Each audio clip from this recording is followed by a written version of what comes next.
ಮತ್ತೆ ನಾವ್ ಹತ್ರ ರೆಸ್ಟ್ ಆಗಿಲ್ಲ ಅಂತ ಹೇಳಿದ್ವಿ. ನಾಯಕತ್ವವನ್ನ ಬದಲಾವಣೆ ಮಾಡುವ ನಿರ್ಣಯ ಕೈಗೊಳ್ಳುತ್ತೀವಿ ಅಂತ ಹೇಳಿ. ಬದಲಾವಣೆ ನಿರ್ಣಯ ಅಲ್ಲ, ಗೊಂದಲ ನಿವಾರಣೆ ಮಾಡ್ಲಿಕ್ಕೆ ಅಂತಿಮ ನಾಯಕತ್ವ ಬದಲಾವಣೆ ಇಲ್ಲ ಇಲ್ಲ ಇಲ್ಲ ಅಲ್ಲ ಸರ್, ಇದು ಗೊಂದಲ ಇರೋದೇ ನಾಯಕತ್ವದ ಬದಲಾವಣೆ. Yes. ಅಲ್ಲಿ ಗೊಂದಲ ಇರೋದು. ಆ ಗೊಂದಲ ನಿವಾರಣೆ ಮಾಡ್ತೀನಿ ಅಂದ್ರೆ ಸಿಎಂ ಅವರನ್ನ ಬದಲಾವಣೆ ಮಾಡ್ಬೇಕಾಗಿ. ಯಾರು ಹೇಳಿದ್ರು ಬದಲಾವಣೆ ಮಾಡೋದು? ಮುಂದುವರೆದ್ರೆ ಎರಡು ಅದೇ ನಾವ್ ಹೇಳಿದ್ದು ಕೂಡ ಅದೇ. ಗೊಂದಲ ನಿವಾರಣೆ ಅಂದ್ರೆ ಯಾವ್ದಾರ ಒಂದು ಬ್ರೇಕ್ ಹಾಕ್ಲೇಬೇಕು.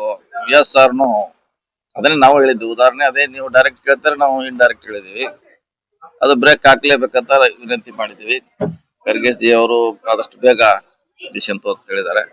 ಅದಾಗಬೇಕು. ಯಾಕಂದ್ರೆ ನಮ್ಮ ಪಕ್ಷದಲ್ಲಿ ಬಹಳಷ್ಟು ಗೊಂದಲ ಇದೆ, ಕಾರ್ಯಕರ್ತರಲ್ಲಿ ಗೊಂದಲ ಇದೆ, ಪಕ್ಷದಲ್ಲಿದೆ, ಸರ್ಕಾರದಲ್ಲಿದೆ. ಹಿಂಗಾಗಿ ಅದಾಗ್ಲೇಬೇಕು.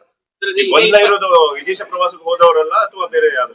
ಇಲ್ಲ ಇಲ್ಲ, ಅವರು ಇದ್ದ ಏನಿಲ್ಲ, ಅದು ಯಾರಿಂದ ಏನಿಲ್ಲ. ಶಾಸಕರು ಪ್ರವಾಸಕ್ಕೆ ಹೋಗೋದು ಅದು ರೂಟೀನ್ ಅಲ್ಲಿ ಹೋಗಿದ್ದಾರೆ. ಸೊ ಅದಕ್ಕೂ ಈ ಗೊಂದಲಕ್ಕೂ ಸಂಬಂಧ ಇಲ್ಲ.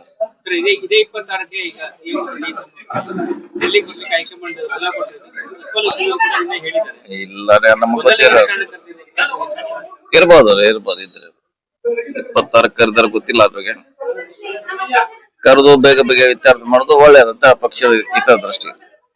ನೋಡಿ, ಯಾರು ಆಗ್ಬೇಕು ಬಿಡಬೇಕು ನಮ್ ಪಕ್ಷ ತೀರ್ಮಾನ ಮಾಡ್ತೈತೆ. ಅದ್ ನಂಬಿಕೆ ಇಲ್ಲ. ಯಾರು ಆಗ್ಬೇಕಾ, ಮುಂದುವರಿಬೇಕಾ, ಮತ್ತೆ ಯಾರು ಆಗ್ಬೇಕು ಅನ್ನೋದು ಹೈಕಮಾಂಡ್ ತೀರ್ಮಾನ. ಅದ್ರ ಬಗ್ಗೆ ನಾವೇನು ಹೇಳಿಕ್ ಆಗಲ್ಲ. ಹೈಕಮಾಂಡ್ ಗೊಂದಲ ಬಗೆಹರಿಸು ಅಂತ ಹೇಳಿದ್ದಾರೆ. ಇಲ್ಲ ನಾವ್ ಯಾರು ಇಲ್ಲ. ಈಗ ಆರಾಮಾಗಿದ್ದೀವಿ. ನಾವ್ ಇಲ್ಲ ಎಲ್ಲ ನೋಡ್ಕೋತ ಆಡ್ತೀವಿ. ಇಡೀ ರಾಜ್ಯ ಆಡ್ತಿದೀವಿ, ಆರಾಮಾಗಿದ್ದೀವಿ. ಜಗಳದಲ್ಲಿ ಮುರಾರಿ ಲಾಭ ನೋಡಿದ್ದೀವಿ. ನೀವು ಎಲ್ಲದಕ್ಕೂ ಸಮರ್ಥರಾಗಿದ್ದೀರಿ. ಮತ್ತೆ ಒಂದು ಇಲ್ಲ, ಅದೇನ ಮಾಡ್ರ ಅಂತಿಮವಾಗಿ ನಮ್ಮ ಹೈಕಮಾಂಡ್ ತೀರ್ಮಾನ.